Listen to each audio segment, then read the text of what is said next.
Welcome to our first commencement address of the class of 2020. We are very lucky to have Ashish Mishra taking time out for this session. As you may know him from Twitter and LinkedIn, he's has an extensive career in journalism with works done with Economic Times, HT Mint, the Ken, and now over the last 10 months, he has created something called The Morning Context. And he will talk more about that as well. But once again, thanks Ashish for joining us for this commencement address. And now it's over to you. Hey, thanks so much, Hemant. and hey, hi everyone. Also, thanks to Amit. It's just it's uncanny how life catches you because when Amit asked me to do this, and I was like, I was just in the middle of something, and I said, "Yeah, totally, I'll do it." And I thought, okay, later if I change my mind, I can tell him I've changed my mind. And then it just flew past till the day sort of kind of came here. But the last time that I was put in front of a camera, where I had to do anything other than writing, was when I was in Bonn for one of my fellowship training sessions, and we were kind of putting together an electric vehicle and test driving it. It was a Citroen, and one of my trainers was a video trainer called Patrick, and he had this whole thing saying that this whole exercise is that even journalists who are good at the written word need to become multimedia journalists, and you know how uncomfortable that is. So that's when I was like really put in front of the camera to do stuff, and I was like, okay, we are back to that again. That I have to sort of do this again. But yeah, I'm really, really glad to be here. I really get the opportunity to sort of do something like this. So the pleasure is entirely mine. And I hope that whatever we discuss is something that's value to the whole class, because I think fundamentally that's most important, what you get out of me in the little time that we spend together. So I wouldn't do a lot or a long monologue. I'll introduce myself first. I'll tell you how I feel about the world right now. And then I'll tell you what are the big hairy questions are, the ones that I grapple with. And then we can launch, Q&A. And we can do a two-way sort of dialogue. So I've been a journalist for 15 years. I started my career at the Economic Times. It was a very, very meek landing, so to speak. I landed on the desk as a trainee reporter from Shriram College of Commerce in Delhi, from where I got recruited. And my first piece for the ET was on a tattoo parlour in Bandra. And the idea of the story was to look at different kind of tattoos that young men and women were getting for themselves. So that's actually where I started. I, over the years, sort of graduated in telling more complicated, complex stories.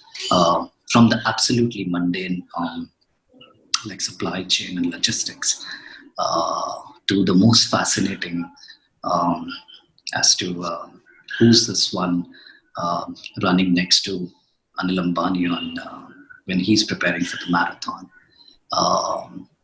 I did that for about 2 years, and then a bunch of us sort of moved to start the Forbes magazine in India, which was being done by the Network 18 group.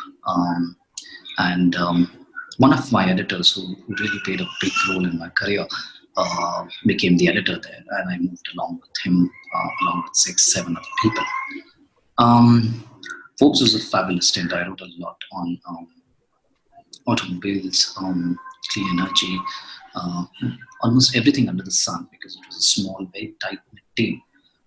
We got the opportunity to do really long, in-depth features. And that was fun. That lasted about 5.5 years. Through the turmoil of Raghav Bal's exit from Network 18 and the acquisition by Reliance.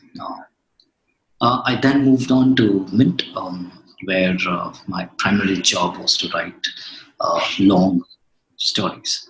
When I say long, I think Mint had been in this phase where they tried a lot of feature writing, and they'd gone across several journalists, and it's somehow that's the way at least I understood it, is that while the stories were fascinating, the writing didn't really come through, and so the features experiments didn't really shine, so to speak. And I got in to kind of take a shot at that with the editor, Sukumar, and I was very lucky for the 2 years that I spent there. I wrote across the board, which is I traveled across bureaus. I wrote really long stories on startups, or something like, let's say, whether you'll Ritesh Agarwal stand up, or what happened at Food Panda, or the last few days of the girls in the Sri Perumbudur plant in Nokia, where they were refusing to go back home, and they would be shipped from the villages to come to the plant every day, and they would spend time, even though Nokia was shutting down its plant. And I did that for about 2 years, and then I joined a set of colleagues who had worked within Forbes to co-found the Ken. I spent 3 years in which I co-founded the Ken, and I used to write, and I would also edit, and I would also hire. It was one of those most how do you call it? Most challenging aspects of actually getting into the brass tacks of building a digital business yourself. Immensely lucky to have had that opportunity. Build that out for 3 years and left last year. I now edit and write at the Morning Context. We are a digital media company. We write one story every weekday, which we believe has a lot of depth. It's a company that is structured around the idea that you write fewer number of stories and you give maximum value to the reader. So you do less of commodity stuff and more of things which genuinely add value to readers' time and knowledge of something. We're about 10 months old, and we write on internet, business, and chaos. It's a deliberately chosen vertical style, so that you have the opportunity of writing not just business journalism, but also hairy topics which perhaps can be avoided if you're just purely a business journalist. So you can switch and tell, let's say, the agrarian suicide crisis story also, and not just limit yourself to, let's say, writing about companies or corporates. It has served us well. We seem to be doing really well. Touch wood for that. And that's where we are on this journey. I continue to write, and I continue to edit and build the team. Acha, you're asking me to be a bit louder. Sorry, I think it's the AirPods which don't catch it, but I'll try. Right. So that's so far as the journalism journey is concerned. But guys, let's take a step back, right? I mean, and this is where I kind of switch gears to talk about stuff that I've been thinking. I mean, what a time to be alive, right? I mean, every day you sort of wake up and think that you've seen it all, and the next day throws something at you, and you're like, wow. It's not so much as it is a surprise, but so much as how do you kind of make sense of this new world that is sort of building around you. And much of that challenge is in understanding what's happening, and then probably asking the right questions, and then hoping that you have the answers to kind of look at this different sort of world. Um, and it's tough. By all means, I think as somebody who's spent about this much time in journalism, every day that I wake up and I get to work, um, it's one of those. It's one of those things that you're like, okay, let's see how today goes, because you would like to live um, as best as for today. Um, but the hairy questions keep coming. They don't necessarily go away. So, for example, the other day, one of my colleagues who works with me at the Morning Context, um, journalists have been working from home, and primarily that's a tough piece, because you don't necessarily get to go on the ground and sort of report, at least the kind of journalism that we do, which is mostly centered around business and chaos. What that does to you is that you're mostly on the phone, and you're not meeting many people in person. And I think this colleague of mine, sort of this thing was sort of getting to her, and I was like, yeah, that's bad. Just come home and stay with us for a couple of days, get better, sleep, eat, and then I'll drop you back home, and should be fine. Play with the baby, right? So that, for those who don't know, I have a 1-year-old son. So he's very, very young, and he's trying to walk right now. And so Roshni and I were sort of cooking and chatting and all of that, and then we just, sort of digressed, as most people do right now, into talking about the state of the world. And she's like, but I really enjoy playing with a baby. And I'm like, yeah, you should have a baby of your own. Sort of shit that uncles say, which comes naturally.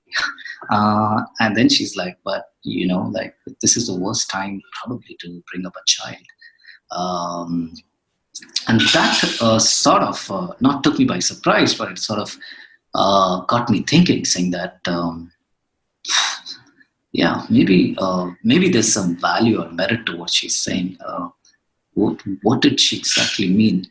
And for those of you who probably, some of you will probably relate, like when something like this happens, you start just like scanning through the world as you go, and you see what's going on across the world that you can see. So you see reflections of what you're picking up on social media, reflections of what you're discussing on calls with people. It all sorts of, starts like rolling like a thing in front of you. And for me, it was like, okay, the Middle East is shit. It's completely gone. You see the empty buildings of Syria and what's going on in that part of the world. You see the migrant crisis in Europe, and you're like, that's another thing that's going on there. You see Africa, and you see South Africa, and the huge amount of gang violence that has happened there in the last 2 years. You see the US, and I was there in December last year, and you remember, like, oh my God, the US is completely in a different space altogether. You try and remember Donald Trump's tweets, and the shitstorm that they unleash on the world. And of course, you come back to India, and you see the thing that we are in the middle of. And you look at all of this, and you sort of kind of process it, and that does make you really, really scared. It's not so much a scared for yourself, but as to the unpredictability of the world that you're sort of launching yourself into, where it becomes difficult to sort of put certain expectations of how things will unfold. As most human beings, you are used to only a certain level of challenge, which is either you can challenge your views, or you have a certain window on how you see the world is going to be like 6 months, 10 months, a year down the line. And what this does is that it kind of shakes up that sort of belief system in you, and you're like, okay, how is that going to pan out? Um, so I spent a couple of days, obviously, continuing to think about that, and and um, and that's where you come in, right? I mean, if you look at us, and you're going to be in a world of comms absolutely involved very, very soon. The kind of hairy questions before us are fundamental questions. And I think India is just about starting to get there. I know for a fact that that a lot of what we do as journalists and what you will do as professionals, we will sort of thrive in the chaos of it all together. But fundamentally, we'll have to seek answers to so many of the difficult problems before us. You know the way that journalism is changing right now. It's changed significantly all over the world. In India, that's just about 2 or 3 years into it. The challenges of paywalls and digital journalism are just about sort of coming onto the mainstream sort of landscape, where both readers and companies are grappling with that. The old ways of sort of doing what we do sort of keep going out of the window. Every month, I think the challenges of the newer models of business are significant. The way that I look at it is that, as somebody who does this for a living, is that today, like anybody is a journalist who has a good amount of information and understanding of how and why things are happening, because and why, and if they can explain it well. So every morning that I wake up, I do think that somebody on Substack writing a newsletter is definitely going to disrupt the work that I do. And this is a serious, this is a significant challenge, as much as for me, as for people like you, because the clients and the companies that you will work for will increasingly see information coming from all sources, where people are talking about things that they understand about companies or about the businesses that they are in. It's just a start. I think the whole democratization of media, where everybody can put together a view, and then it kind of filters to the point where how good that view is, and then it rises to the top, is something that we're going to see more often. I don't know how companies are thinking about that. The more that my interactions happen is that, I don't think that they're in the loop of how that will happen. So a lot of the tasks of making them understand, or showing them that path, or bringing them up to speed with the changed world, is going to fall on your shoulders. I don't know how you're going to be able to do that, because I see that as where it's sort of like things of information that come from all directions to you, and you're sort of hoping that that people understand where that's coming from. That's part A. Part B, press conferences are disappearing. We're in this world where our Prime Minister hasn't had a press conference in the longest time, and we're at a point where we sort of take it for granted, saying that's how maybe communication is going to evolve. It's either that, or it's a man on a mission on Twitter, which is Donald, right? who is unhinged and his communication is uh, goes in all directions, from uh, as basic as twisting facts to motivating a crisis. This sort of thing unleashes a new chaos of its own.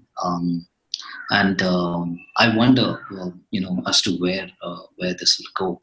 I wonder if people in your business sort of look at it and see what direction will this take, because it's coming right from the top, that it's okay to follow this A particular approach or a B particular approach, because somehow that's fine.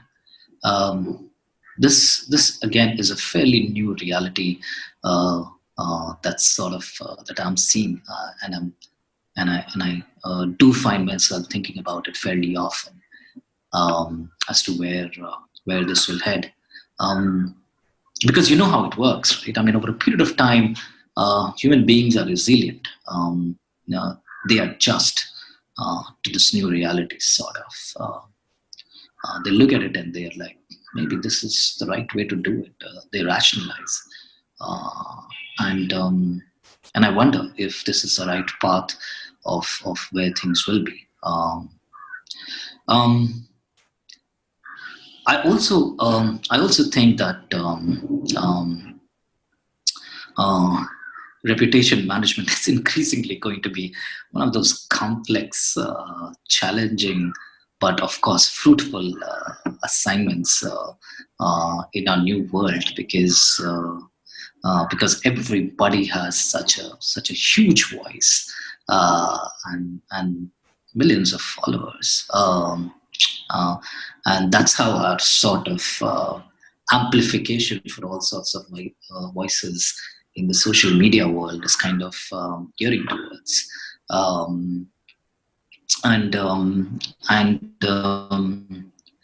we are going to see some really complex situations, because a lot more people now have access to this on the internet, and they can now see they can see stones being thrown, or they can see this sort of behavior right now very much in the public. So that's going to be a very, very sort of different profession going forward. I wonder what shape it will take. These are some of the things that I do think about almost. I've found myself thinking about almost these last few months, of course, down to the very basics of what is this new world or reality of communication or of journalists going to look like. It's increasingly changing. It's never constant, and it would be good to have some answers or some hypothesis on the shape it will take. Yeah. The good news is that